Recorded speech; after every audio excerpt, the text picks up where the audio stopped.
أعوذ بالله من الشيطان الرجيم. وآتاكم من كل ما سألتموه وإن تعدوا نعمة الله لا تحصوها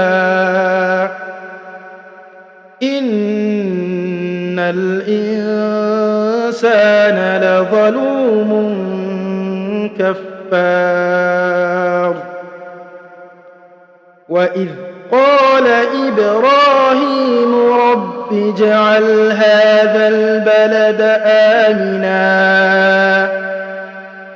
واجنبني وبني أن نعبد الأصنام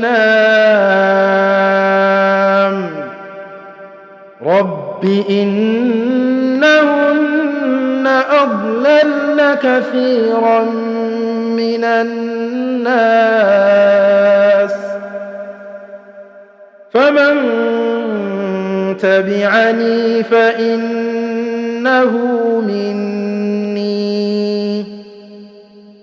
ومن عصاني فإنك غفور رحيم.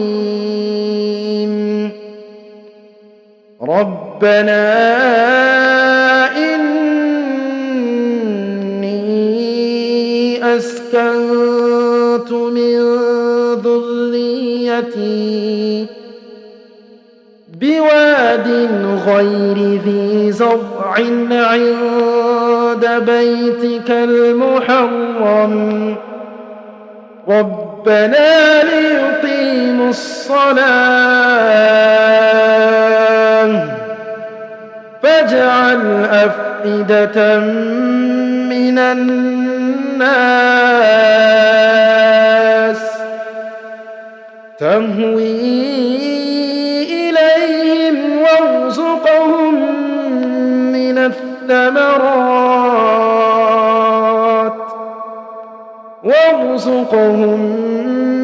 الثمرات لعلهم يشكرون. ربنا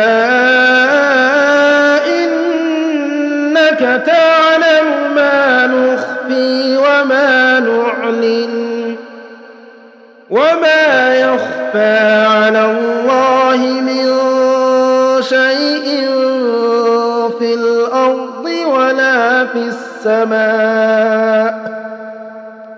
الحمد لله الذي وهب لي على الكبر إسماعيل وإسحاق إن ربي لسميع الدعاء. رب اجعلني مقيم الصلاة ومن ذريتي ربنا وتقبل دعاء. ربنا اغفر لي ولوالدي وللمؤمنين يوم يقوم الحساب. ولا تحسبن